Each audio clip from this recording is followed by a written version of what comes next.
Everyone, welcome back to the media that makes us. And today we're going to be talking about how perfect is Pitch Perfect. Now, Pitch Perfect is a movie that came out in 2012, starring Anna Kendrick, and there's a lot of good things that came in this movie. It's not one of my favorite movies, but it is pretty iconic, and there's a lot of things that I do like in the movie. I remember in 2012 when it came out, everybody was doing the Cup song. I think I was like 10 years old when this movie came out, and I remember just everybody doing the Cup song, and for some reason everybody wanted to learn how to play acapella, how to do acapella. Because I remember when I got, I think like two years later, I was in music class in like sixth grade, and one of our assignments was to actually learn how to do the Cup song. And I actually learned it. I was gonna show y'all um, me doing it because I actually learned it in sixth grade how to do it. So, here we go. Let's see.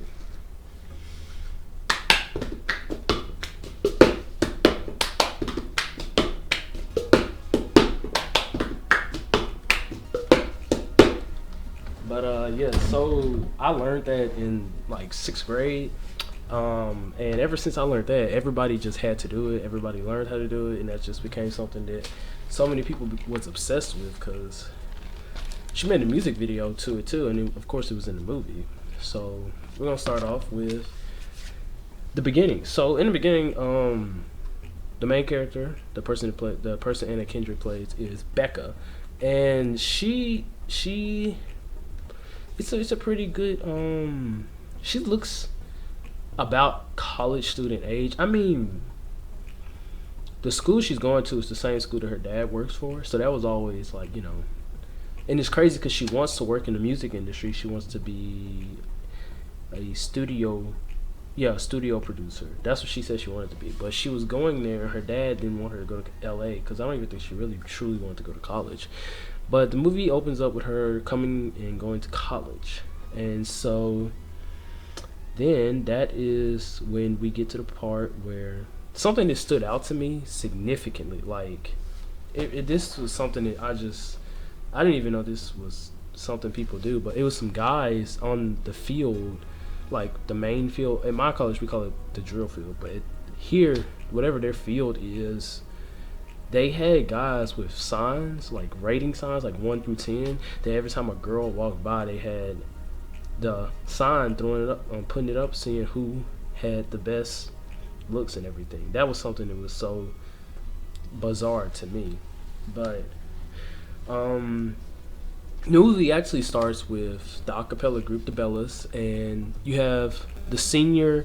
Well, she's a junior at the time, but her name is Aubrey, and you have Chloe. Aubrey and Chloe are like the original people from the Bellas, and what's iconic is Aubrey, when she is singing a solo, she ends up throwing up in front of the judges. I mean, instantly she should have got like kicked off the team or everything, but I mean, at the same time, the girl who was over it, she was graduating, so she couldn't she had a say so, but like, she wasn't gonna be there the next year, and so she was gonna be handing the torch over to Aubrey and Chloe in the first place, and that was how the movie starts off, and it's pretty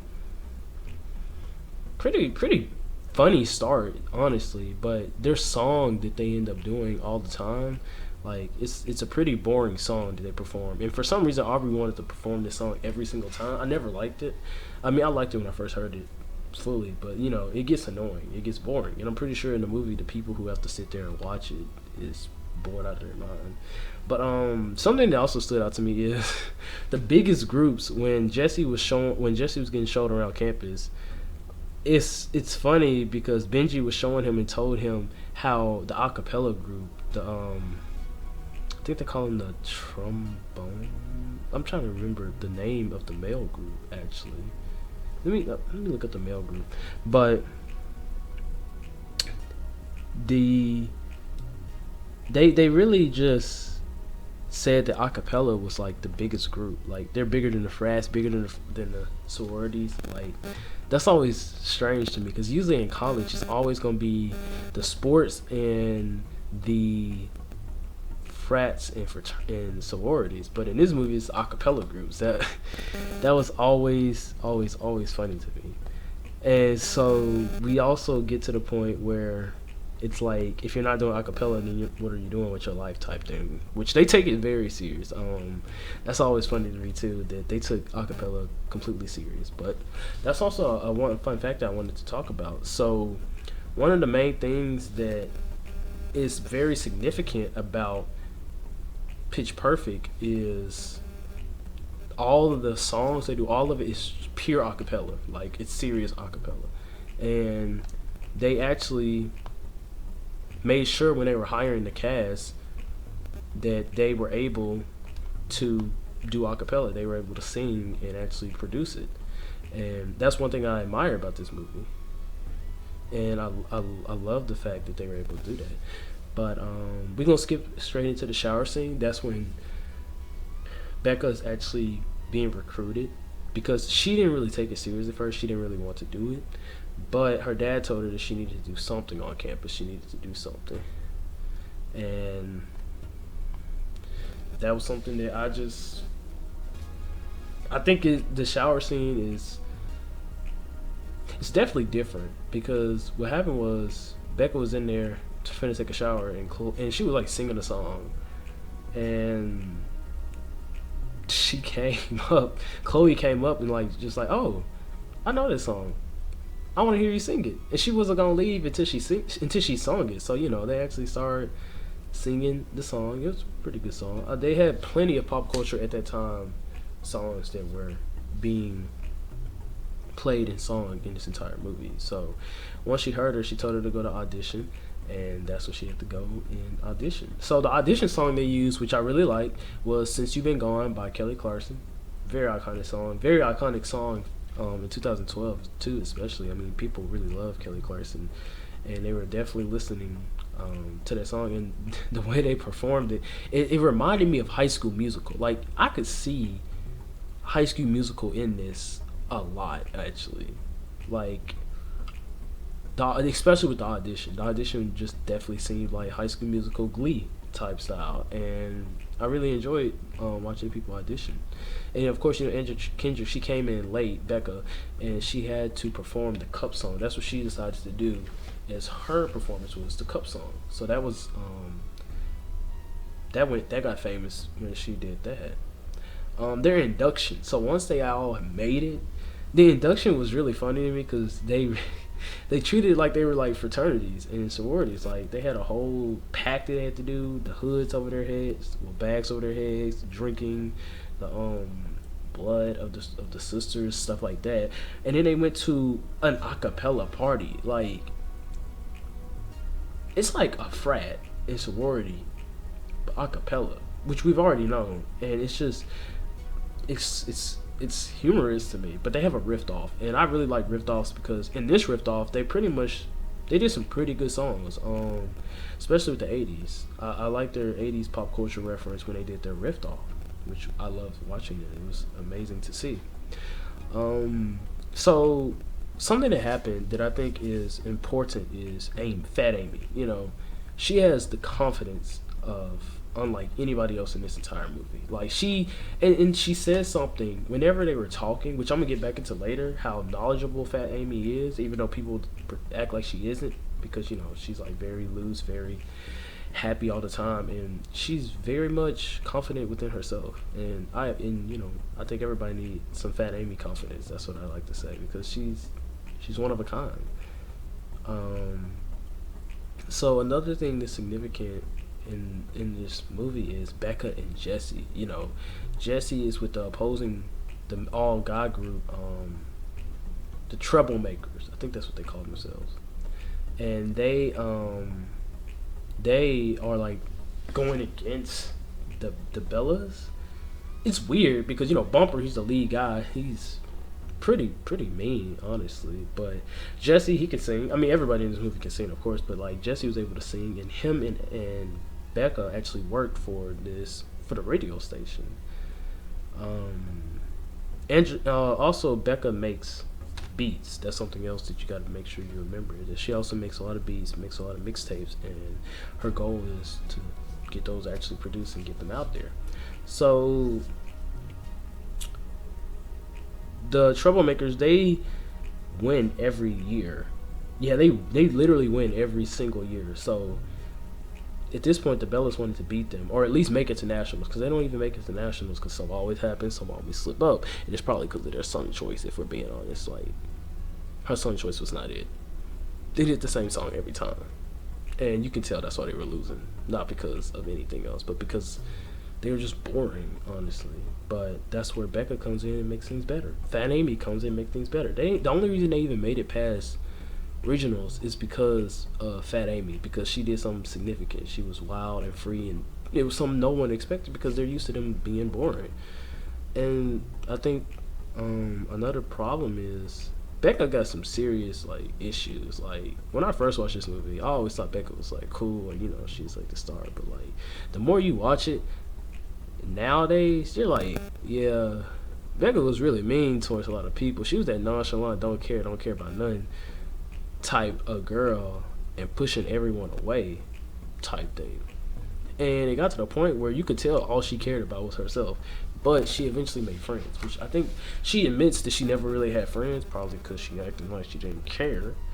But I mean, it also has something to do probably with her dad and her mom getting divorced. But I mean, even then, I mean, that still doesn't justify the way that she treats everyone she meets. Like, I guess she had some of that childhood trauma, or who knows how recent the divorce was. I know she was going through something, but that's a mistake a lot of people make, is when they go through something, they end up taking it out on other people who really have nothing to do with the situation at all, who actually may or may not want to help. But Becca, she was pretty mean towards Jesse. Jesse stood his ground. I mean, if I was Jesse and she treated me that way, you would not see me no more. Like, it was not gonna happen. Like, basically, because she ended up getting locked up in jail because of an accident. Some broke a window, and Jesse called her father because he didn't know who else to call. Because it's not like she just has a bunch of friends to call. So Jesse called her father to come get her. She get mad. I'm like, bruh, you want to sit in jail? Because he was trying to help her out, and she didn't want no help. She always thinks she can do everything by herself. But eventually, they make up at the end, of course. I mean, come on now. And so towards the end, it's funny to me because the troublemakers, they have to their leader Bumper throws a burrito on Fat Amy on the way there, and then Fat Amy forgets to gas up their bus. And then that's also the bus scene is where the party in the USA scene comes from.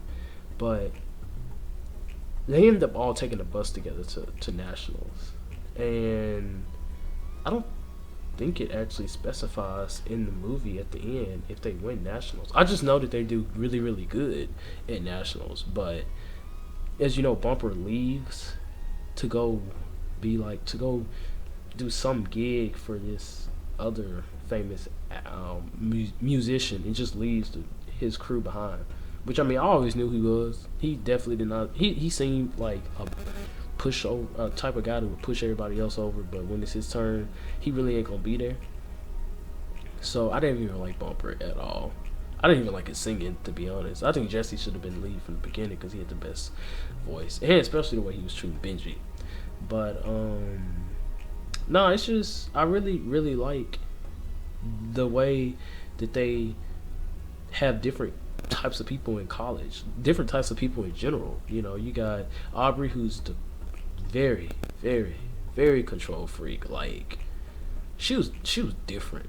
She set so many rules for them girls. It didn't even make sense how many rules she set for them. I definitely could not do it. I could not. But I mean, I just like the aesthetic the movie had. And then like there's a scene where all the girls are sitting around and they're making a confession, and when they get to Fat Amy's turn to make a confession, she's like, I'm an open book, you're not living unless you're living the truth. Like, that's really something that stood out to me, because she talks about how she's always honest. Like, even though she calls herself Fat Amy, she knows that she's big, and she's okay with that. She's okay with who she is. She doesn't mind expressing herself. Well, versus everybody else is kind of shy and hides at least something. But Fat Amy, she's very confident in the person she is, and that's why I say I think everybody should be like Fat Amy every once in a while, or if not all the time. But I really like this movie like I said, my favorite thing is the fact that it's like real. The fact that they do use acapella. Um, I never much, I never could have been much of an acapella singer myself, but I do have a very high respect level for acapella because I mean it's definitely not easy. I definitely tried after watching that movie for like days. I was just trying to make sounds and sing at the same time. It ain't easy, but I really like how they bring the whole movie together. And there's a reason it's three movies. I mean each movie is good, and I really liked it. This is the start of something amazing, and it was a perfect movie to come out for its time. But thank you.